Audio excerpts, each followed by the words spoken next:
Hello friends, welcome to the channel. आज है 13 जनवरी 2024 और आज की वीडियो में हम लोग डिस्कस करेंगे 12 और 13 जनवरी से बनने वाले कुछ इंपॉर्टेंट करंट अफेयर्स के क्वेश्चंस को। तो चलिए शुरू करते हैं। तो शुरुआत करेंगे आज की इंपॉर्टेंट हेडलाइन के साथ। तो पहला अपडेट है 10 जनवरी को विश्व हिंदी दिवस मनाया गया। नेक्स्ट है हाल ही में पश्चिम बंगाल ने अनुसूचित जाति और अनुसूचित जनजाति के छात्रों के लिए योगश्री योजना शुरू की है। नेक्स्ट है हाल ही में असम में चंदूबी महोत्सव मनाया गया है। नेक्स्ट है प्रधानमंत्री नरेंद्र मोदी ने वाइब्रेंट गुजरात समिट का उद्घाटन किया। नेक्स्ट है भारत 2024 में यूनेस्को की विश्व धरोहर समिति की अध्यक्षता और मेजबानी करेगा। नेक्स्ट है हाल ही में रघुराम अय्यर को भारतीय ओलंपिक संघ का मुख्य कार्यकारी अधिकारी नियुक्त किया गया। नेक्स्ट है प्रधानमंत्री महाराष्ट्र के नासिक में 27वें राष्ट्रीय युवा महोत्सव का उद्घाटन करेंगे। नेक्स्ट है हाल ही में हेनली पासपोर्ट इंडेक्स 2024 में भारतीय पासपोर्ट 80वें स्थान पर रहा। नेक्स्ट है भारतीय नौसेना द्वारा मिलन अभ्यास 2024 19 से 27 फरवरी तक विशाखापट्टनम में आयोजित किया जाएगा। नेक्स्ट है हाल ही में लोकसभा सांसदों को संसद रत्न पुरस्कार के लिए चुना गया। तो ये थे आज के कुछ इंपॉर्टेंट अपडेट्स। आगे की वीडियो में हम इनको एक एक करके डिटेल में डिस्कस करेंगे। आज का पहला अपडेट है हाल ही में 10 जनवरी को विश्व हिंदी दिवस मनाया गया। इंपॉर्टेंट पॉइंट्स की बात करें तो हिंदी भाषा को बढ़ावा देने के उद्देश्य से प्रतिवर्ष 10 जनवरी को विश्व हिंदी दिवस मनाया जाता है, और जबकि राष्ट्रीय हिंदी दिवस प्रतिवर्ष 14 सितंबर को मनाया जाता है, जो कि मुख्य रूप से भारत में हिंदी भाषा की मान्यता पर केंद्रित है। यानी कि जो विश्व हिंदी दिवस है वो हर साल 10 जनवरी को मनाया जाता है, जबकि जो राष्ट्रीय हिंदी दिवस है वो हर साल 14 सितंबर को मनाया जाता है। इसके अलावा 2006 में इस दिन दुनिया भर में भाषा को बढ़ावा देने के उद्देश्य से नागपुर में पहला विश्व हिंदी सम्मेलन आयोजित किया गया था, और तब से हर साल 10 जनवरी को विश्व हिंदी दिवस के रूप में मनाया जाता है। यानी कि सबसे पहले 2006 में मनाया गया था, नागपुर में पहला विश्व हिंदी सम्मेलन हुआ था, और तब से ये हर साल 10 जनवरी को मनाया जाता है। इसके अलावा वर्ष 2018 में मॉरिशस के पोर्ट लुइस में विश्व हिंदी सचिवालय यानी कि वर्ल्ड हिंदी सेक्रेटेरिएट भवन का उद्घाटन भी किया गया। आज का नेक्स्ट अपडेट है हाल ही में पश्चिम बंगाल ने अनुसूचित जाति और अनुसूचित जनजाति यानी कि SC और ST छात्रों के लिए योगश्री योजना शुरू की है। ये योगश्री नहीं, एक्चुअली योगीश्री है, ये टाइपिंग मिस्टेक, करेक्ट कर लेना। इंपॉर्टेंट पॉइंट से बात करें तो हाल ही में पश्चिम बंगाल की मुख्यमंत्री ममता बनर्जी ने योगीश्री सामाजिक कल्याण पहल का उद्घाटन किया है, और इसमें जो प्रतियोगी परीक्षाओं को तैयारी कर रहे SC और ST छात्रों को प्रशिक्षण प्रदान करने के उद्देश्य से शुरू की गई योजना है। इस पहल का उद्देश्य प्रतियोगी परीक्षा परिदृश्य में समान अवसरों को बढ़ाना है। इसके अलावा विशेष रूप से SC और ST छात्रों को लागत मुक्त प्रशिक्षण प्रदान करने के लिए 46 समान केंद्र स्थापित किए गए हैं। इसके अलावा ममता बनर्जी द्वारा योगश्री का शुभारंभ इन समुदायों को सशक्त बनाने और शैक्षिक और भविष्य की आकांक्षाओं की खोज में समावेशिता को बढ़ावा देने के उद्देश्य से किया गया है। हाल ही में असम में चंदूबी महोत्सव मनाया गया। इंपॉर्टेंट पॉइंट की बात करें तो चंदूबी महोत्सव 5 दिनों चलने वाला एक वार्षिक कार्यक्रम है, और यह हर साल नए साल के पहले दिन असम में सुरम्य चंदूबी झील के साथ शुरू होता है। और इस उत्सव में स्थानीय लोक संस्कृति, विविध जाति व्यंजन और पारंपरिक हथकरघा और पोशाक और नौका विहार जैसी आकर्षक गतिविधियाँ प्रदर्शित की जाती हैं। चंदूबी महोत्सव का उद्देश्य असम के इस जैव विविधता क्षेत्र में पर्यावरण पर्यटन को बढ़ावा देना है। इसके अलावा चंदूबी महोत्सव न केवल सांस्कृतिक उत्सव के रूप में एक मंच के रूप में कार्य करता है, बल्कि पर्यावरण के रूप में भी एक रैली बिंदु के रूप में कार्य करता है। यानी कि चंदूबी महोत्सव का सांस्कृतिक महत्व के साथ साथ पर्यावरण के रूप में भी इसका महत्व है। आज का नेक्स्ट अपडेट है हाल ही में प्रधानमंत्री मोदी ने वाइब्रेंट गुजरात समिट का उद्घाटन किया। इंपॉर्टेंट पॉइंट्स की बात करें तो 10 जनवरी को प्रधानमंत्री नरेंद्र मोदी ने गुजरात के गांधीनगर में वाइब्रेंट गुजरात समिट के 10वें एडिशन का उद्घाटन किया। इसमें UAE के प्रेसिडेंट शेख मोहम्मद बिन जायद अल नाह्यान कई अन्य वर्ल्ड लीडर और इंडस्ट्री लीडर के साथ चीफ गेस्ट के रूप में इस कार्यक्रम में शामिल हुए। यानी जो UAE के प्रेसिडेंट थे शेख मोहम्मद बिन जायद अल नाह्यान इस कार्यक्रम में चीफ गेस्ट थे। वाइब्रेंट गुजरात ग्लोबल समिट के 10वें संस्करण का विषय गेटवे टू द फ्यूचर है।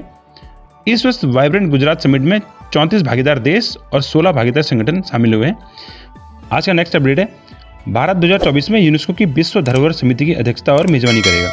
इंपॉर्टेंट पॉइंट्स की बात करें तो भारत 21 से 31 जुलाई तक यूनेस्को की विश्व धरोहर समिति की बैठक की अध्यक्षता और मेजबानी करेगा, और यह पहली बार होगा जब कोई देश यूनेस्को की विश्व धरोहर समिति की अध्यक्षता और मेजबानी कर रहा है। इसका मुख्य फोकस सांस्कृतिक और ऐतिहासिक विरासत के संरक्षण पर वैश्विक चर्चा पर होगा। इसके अलावा विश्व धरोहर समिति ने निर्णय लिया था कि उसका 46वां सत्र भारत में ही आयोजित होगा। इसके अलावा यूनेस्को की विश्व धरोहर समिति में 21 सदस्य शामिल हैं। यह नई साइटों को यूनेस्को विश्व धरोहर स्थलों की प्रतिष्ठित सूची में लाने में महत्वपूर्ण भूमिका निभाता है। इसके अलावा यूनेस्को शिक्षा, कला, विज्ञान और संस्कृति में सहयोगात्मक प्रयासों के माध्यम से वैश्विक शांति और राष्ट्रीय सुरक्षा को बढ़ावा देने वाली एक विशेष संयुक्त राष्ट्र एजेंसी है। यह सांस्कृतिक और प्राकृतिक खजाने के संरक्षण में अंतर्राष्ट्रीय सहयोग के महत्व पर भी प्रकाश डालती है।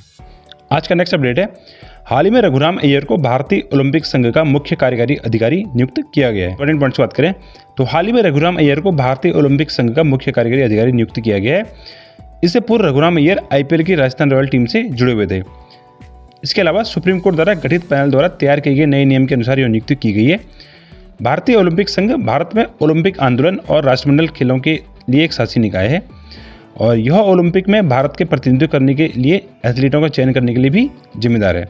इसके अलावा भारतीय ओलंपिक संघ की स्थापना 1927 में हुई थी। तो ये है रघुराम अय्यर, जिनको हाल ही में भारतीय ओलंपिक संघ का मुख्य कार्यकारी अधिकारी नियुक्त किया है। आज का नेक्स्ट अपडेट है, प्रधानमंत्री नरेंद्र मोदी द्वारा महाराष्ट्र के नासिक में 27वें राष्ट्रीय युवा महोत्सव का उद्घाटन किया गया। इंपॉर्टेंट पॉइंट से बात करें तो भारत में हर साल 12 जनवरी को राष्ट्रीय युवा दिवस मनाया जाता है। और क्यों मनाया जाता है तो भारत के महानतम दार्शनिक और आध्यात्मिक नेता स्वामी विवेकानंद की जयंती 1985 से हर वर्ष राष्ट्रीय युवा दिवस के रूप में मनाई जाती है। यानी 1985 से जो स्वामी विवेकानंद की जयंती है उसको युवा दिवस के रूप में, राष्ट्रीय युवा दिवस के रूप में मनाया जाता है। 1984 में सरकार ने 12 जनवरी को राष्ट्रीय युवा दिवस के रूप में घोषित किया था। और इसके अलावा अगर स्वामी विवेकानंद की बात करें तो इनका जन्म 12 जनवरी 1863 में कोलकाता में हुआ था और उनके बचपन का नाम नरेंद्र था। स्वामी विवेकानंद ने 1897 में रामकृष्ण मिशन की स्थापना की। आज का नेक्स्ट अपडेट है, हाल ही में हेनले पासपोर्ट इंडेक्स 2024 में भारतीय पासपोर्ट 80वें स्थान पर रहा। इंपॉर्टेंट पॉइंट से बात करें तो हेनले पासपोर्ट इंडेक्स 2024 में भारतीय पासपोर्ट 80वें स्थान पर रहा और यह भारतीय नागरिकों को बिना वीजा के 62 देशों में यात्रा करने की अनुमति देगा। इसके अलावा पिछले साल 2023 में भारत का पासपोर्ट 80वें स्थान पर था और इस साल जापान और सिंगापुर पिछले 5 वर्षों से इस सूची पर शीर्ष में बने हुए हैं और 193 देशों तक पहुंच के साथ दक्षिण कोरिया, स्वीडन और फिनलैंड दूसरे स्थान पर है। बिना वीजा 192 देशों में पहुंच के साथ ऑस्ट्रेलिया, डेनमार्क, आयरलैंड और नीदरलैंड तीसरे स्थान पर है। संयुक्त अरब अमीरात यानी कि UAE 183 देशों में वीजा मुक्त पहुंच के साथ 11वें स्थान पर पहुंच गया है। दुनिया का सबसे कम शक्तिशाली पासपोर्ट अफगानिस्तान का है। इसके अलावा सीरिया 103 नंबर पर है, इराक 102 पे है, पाकिस्तान 101 पे है और यमन 100 पे है। इनका पासपोर्ट सबसे कम शक्तिशाली पासपोर्ट वाले देशों में से एक है। यानी कि Afghanistan, Syria, Iraq, Pakistan, Yemen सबसे कम शक्तिशाली पासपोर्ट वाले देशों में से एक है। इसके अलावा अगर हेनले पासपोर्ट इंडेक्स की बात करें तो हेनले एंड पार्टनर्स के नामक एजेंसी है जो वर्ल्ड के 193 देशों की पासपोर्ट को रैंकिंग देती है। इसके अलावा एक आर्ट एंड कैपिटल नाम की एजेंसी भी है, इसकी भी पासपोर्ट रैंकिंग आती है, जिसमें भी हाल ही में हमने अपनी प्रीवियस वीडियो में डिस्कस भी किया था, जिसमें UAE का जो पासपोर्ट है वो सबसे स्ट्रॉन्ग पासपोर्ट था। यानी कि जो आर्ट एंड कैपिटल की पासपोर्ट रैंकिंग रिपोर्ट आई थी उसमें UAE का जो पासपोर्ट है टॉप पर था। और जो हेनले पासपोर्ट इंडेक्स 2024 की रिपोर्ट आई है इसमें जापान, सिंगापुर के अलावा इस बार फ्रांस, जर्मनी, इटली और स्पेन भी जुड़ गए हैं। तो ये 6 देश इस बार टॉप में हैं। आज का नेक्स्ट अपडेट है, भारतीय नौसेना द्वारा मिलन अभ्यास 2024 19 से 27 फरवरी तक विशाखापट्टनम में आयोजित किया जाएगा। इंपॉर्टेंट पॉइंट्स बात करें तो भारतीय नौसेना के बहुराष्ट्रीय अभ्यास मिलन का 12वां संस्करण 19 से 27 फरवरी तक आयोजित किया जाएगा। और मिलन एक द्विवार्षिक बहुराष्ट्रीय नौसैनिक अभ्यास है जो कि भारत की लुक ईस्ट पॉलिसी के अनुरूप 4 देशों इंडोनेशिया, सिंगापुर, श्रीलंका और थाईलैंड की भागीदारी के साथ 1995 में शुरू किया गया था। इस बार जो मिलन अभ्यास होगा इसके 2 चरण शामिल होंगे। पहला होगा हार्बर चरण, दूसरा होगा समुद्री चरण। तो जो हार्बर चरण है यानी कि जो बंदरगाह चरण है, इसका उद्देश्य भाग लेने वाले राष्ट्रों के बीच सांस्कृतिक साझाकरण को बढ़ावा देना है।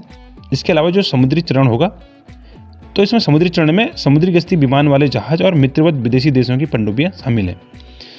मिलन हिंद महासागर क्षेत्र की समुद्री सहयोग और सुरक्षा को बढ़ावा देने के प्रति भारत की प्रतिबद्धता दिखाता है। इसके अलावा यह राष्ट्रों के लिए साझेदारी बनाने, विचारों को आदान प्रदान करने और समुद्री शक्ति बढ़ाने का एक मंच भी है।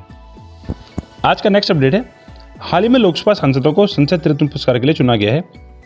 इंपॉर्टेंट पॉइंट्स बात करें तो भाजपा के सुकांत मजूमदार, शिवसेना के श्रीकांत एकनाथ शिंदे, भाजपा के सुधीर गुप्ता, एनसीपी के अनमोल राम सिंह कोल्हे और कांग्रेस के कुलदीप राय शर्मा। तो ये पांच सांसद हैं जिनको सांसद रत्न पुरस्कार के लिए चुना गया है। और अभी हाल ही में 7 जनवरी को इसकी घोषणा की गई थी और पुरस्कार 17 फरवरी को एक समारोह में प्रदान किए जाएंगे। नामांकित व्यक्तियों का चयन की बात करें तो इनका चयन कानून और संसदीय मामलों के मंत्री अर्जुन राम मेघवाल और पूर्व मुख्य चुनाव आयुक्त TS कृष्णमूर्ति की अध्यक्षता वाली जूरी समिति द्वारा किया गया था। संसद रत्न पुरस्कार हर साल प्रदर्शन के आधार पर शीर्ष प्रदर्शन करने वाले सांसदों को प्रदान किए जाते हैं। इसके अलावा लोकसभा में प्रदर्शन में निरंतरता के लिए संसद महारत्न पुरस्कार 5 साल में एक बार प्रदान किए जाते हैं। उत्कृष्ट सांसदों को सम्मानित करने के लिए डॉक्टर APJ अब्दुल कलाम के सुझाव पर संसद रत्न पुरस्कार की स्थापना की गई थी और 2010 में पुरस्कार समारोह का पहला संस्करण चेन्नई में आयोजित किया गया था। तो ये थे आज के कुछ इंपॉर्टेंट अपडेट्स। तो आई होप आपको वीडियो पसंद आई होगी। अगर वीडियो पसंद आए तो चैनल को सब्सक्राइब करें, वीडियो को लाइक करें, शेयर करें, और अगर आपको इसकी PDF चाहिए तो PDF टेलीग्राम में मिल जाएगी, लिंक वीडियो के डिस्क्रिप्शन में है, जाके फॉलो कर लो। और मैं मिलता हूं आपको नेक्स्ट वीडियो में, तब तक के लिए थैंक यू सो मच।